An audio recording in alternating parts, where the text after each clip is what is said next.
Hey, Cypher here. So I figured I'd do a really quick diatribe since last week's episode was so big. And this also happens to be a perfect time to capitalize on that sweet search traffic. Because today we're going to be talking about a video game that is coming out next week. It has been the source of a great deal of controversy, although I think all of it is pretty ridiculous. You see, this channel is often very much dedicated to historical accuracy. But I think I've made it pretty clear in the movie reviews at least, that my dedication to historical accuracy is not about getting everything 100% right, because first of all I think that's actually pretty impossible to do. I can't name any perfect history books. Except for my writing, because I am infallible. But in reality what I am dedicated to is making sure that the story is true. Movies are about storytelling, and if they can't get the story right, then why are they trying to tell it? Video games, on the other hand, are about mechanics. Yeah, sometimes they have story modes. But let's be frank, nobody's playing Battlefield for the story mode. And so, that's what this whole thing is about. Battlefield 5. Bunch of people have been up in arms about the historical accuracy of this thing because it shows a woman fighting for the British on the front lines. Oh no. Yes, this was an extreme rarity and basically only happened with women who were spies, but it did happen, especially in France. But the problem that a lot of people are bringing up is that it is in Norway that this is being depicted. And the woman has like a prosthetic arm or something because apparently people care about that kind of thing. Why that matters, it's beyond me.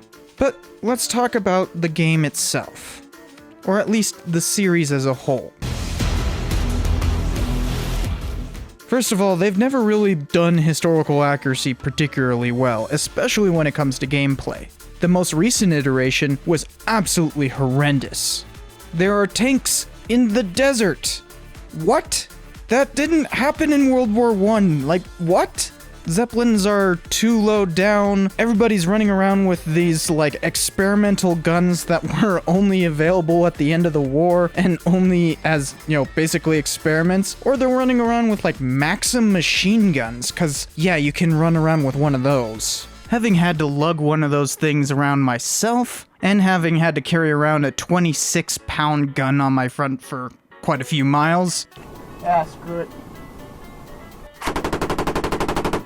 Yeah, you're not running around with a Maxim. I fired the dang thing, I've had to lug it around, you ain't running with that thing.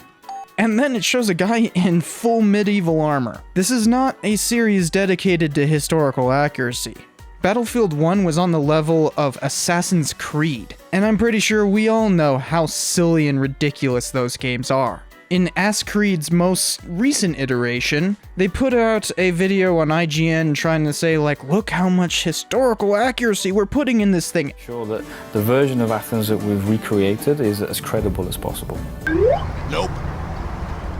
And then it shows somebody throwing tomatoes at, like, Socrates or something. I don't know who it's supposed to be throwing tomatoes at, but they're throwing tomatoes. We have time-traveling produce, everyone, because tomatoes were only available after 1492.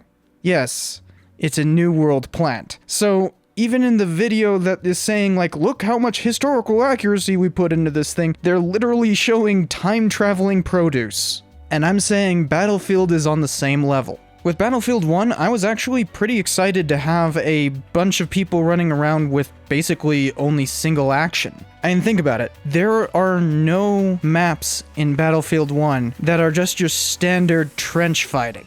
Think about that. The most iconic thing about World War I combat, and it is missing from Battlefield 1. Mostly because everybody's running around with submachine guns, because that was a thing in World War I. So are they taking the same kind of liberties with World War II? Yeah.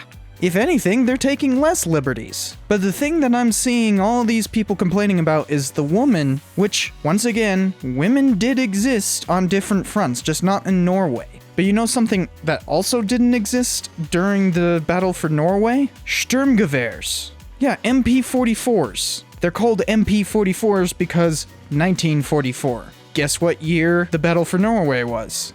1940. So once again, we have another case of time-traveling Nazis. Damn time-traveling Nazis. They'll get you every time. But are these people complaining about that? Something that actually impacts the gameplay? No. Having a full assault rifle on the field apparently doesn't affect the gameplay as much as having a pair of tits. So some of you might be incredulous. I mean, I'm rather incredulous about people complaining about this, right? But some people might be like, well, you keep saying there were female soldiers. Let's talk about them then. Sure, that's easy.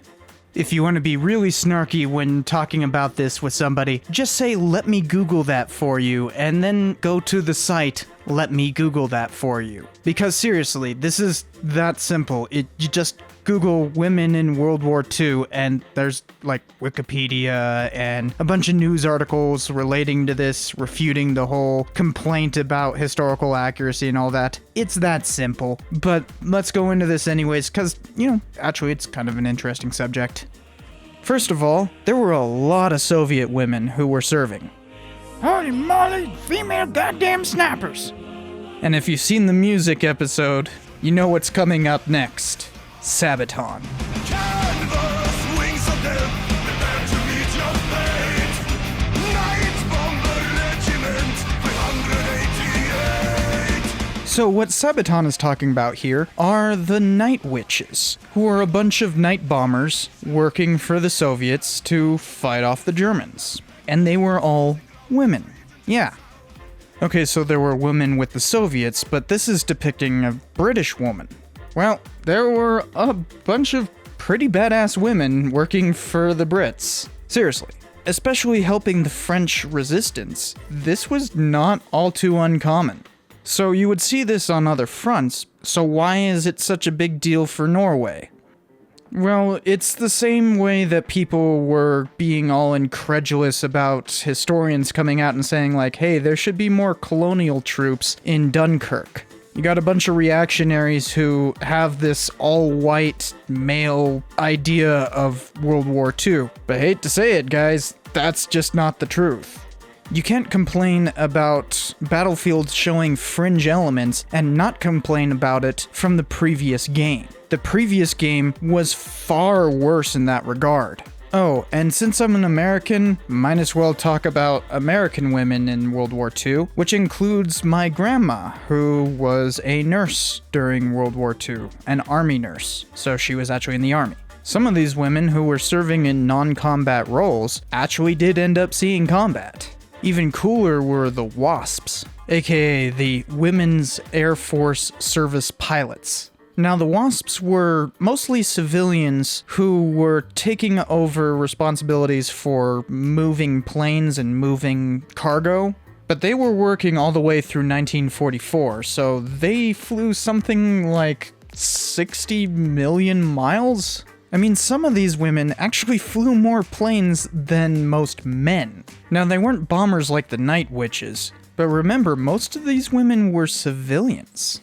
They weren't actually given veteran status until 1977. And those are just the major powers. I haven't even gotten to go into things like Yugoslavia or even any of the Axis powers. Heck, Poland had extensive involvement of women in combat. In fact, many spies were recruited from Poland by the Brits. So this woman that is shown in the trailers and everything could easily be that. But frankly, if these people trying to defend historical accuracy are not complaining about the weapons that mismatch the timeline, then their criticism is not worthwhile. The weapons make a great deal more of a difference in gameplay than some woman. Remember, the medium is the message, and the message for games is not the story, it's the gameplay. So, if you guys want to demand accuracy from video games, make sure you're not shooting yourself in the foot with the wrong gun.